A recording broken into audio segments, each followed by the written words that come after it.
Alright, for all the welders and ironworkers. Prior video I was saying about how you don't want to have your head MRI'd if you have to go to the hospital from a site. If you want to know why, check out the prior video.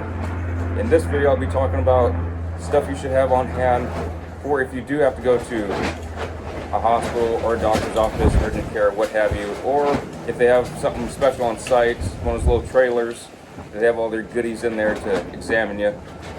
You want your emergency contact information with you on the job site. Yes, your foreman may have that with you, or it may be at his office, wherever that may be.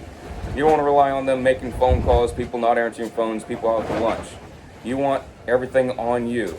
A lot of folks will have stuff in their wallets. I have stuff in my wallet that have all my contact information to all my emergency contacts.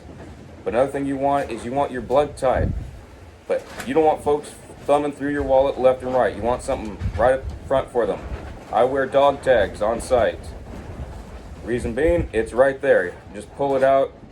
Emergency contact number, address, name, blood type, no MRI on head. That's what I have on there. If you're coming out of the service, you can use your dog tags because it's got your name and your blood type on there. I would have an extra set made. You can go to military surplus stores. A lot of them have their little machines that they just stamp out your little dog tags. I had an extra set made. I'm going to have another set made because of updated information. So it's good stuff to have right on you.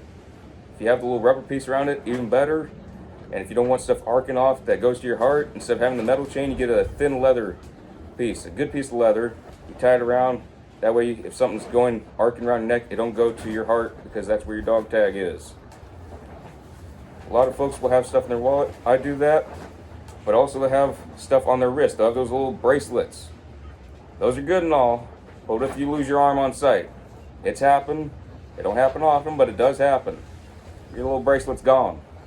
I said, well, yeah, if you lose your head, you lose your dog tags. I ain't got to worry about my blood type at that point. They can take their sweet time. I don't want them trying to find a little bracelet with my name, emergency contacts on it. So I got my dog tags. They work just fine. Hope that helps y'all. Just stay safe on a job site. You don't have to worry about that. No such thing as a safe site, though. Always remember, DTA, don't trust anyone. Live by that rule. It'll keep you safer. All right. Later, Gators. Stay safe out there.